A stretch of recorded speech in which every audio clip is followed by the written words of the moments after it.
ভাঙা পৃথিবী। কলমে ইফাতারা শারমিন। আবৃত্তিকার ইফাতারা শারমিন। একদা মিতুল পা দুলাইয়া বসিয়া পদ্মা পারে, পদ্মা নদীর আকুল বাতাসে হৃদয়ের ব্যথা ঝাড়ে।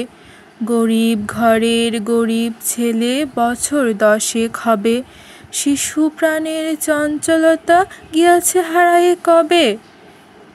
তপ্ত মনের নির্মম জ্বালা ধুকে মরে অনাহারে, ছোট্ট ভাইয়ের ক্ষুধার কান্না বাজে বুকে বারে বারে। তাহাদের বাবা হারায়েছে কবে পদ্মা নদীর জলে, নৌকা ডুবে সেই অঘটন আজও স্মৃতিপটে জ্বলে।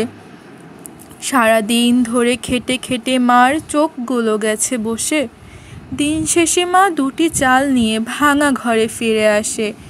ভাঙা ঘরের দেয়ালে দেয়ালে অলেখা দুঃখ কষ্ট, সর্বনাশা শনির দশা আলোর চেয়েও স্পষ্ট। সেই 2টি ভাতে মেটে না তাদের সারাটা দিনের খিদে, তবুও তো তারা সংগ্রাম করে বেঁচে থাকার তাগিদে।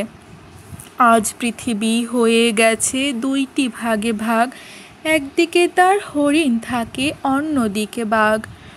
শাসক সকল সুদের টাকায় তৈরি করেন পাহাড়, অন্যদিকে গরিবের মুখে জোটে না সামান্য আহার।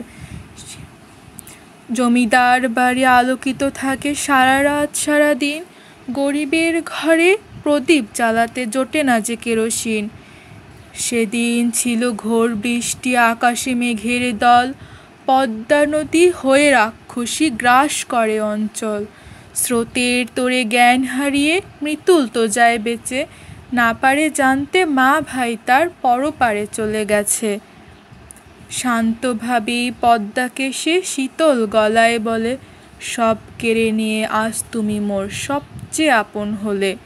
পদ্মার জলে গা ভাসিয়ে দেয় সে চিরতরে, গরিব ঘরের মাটির ছেলে আর ফেরে না ঘরে, আর ফেরে না ঘরে।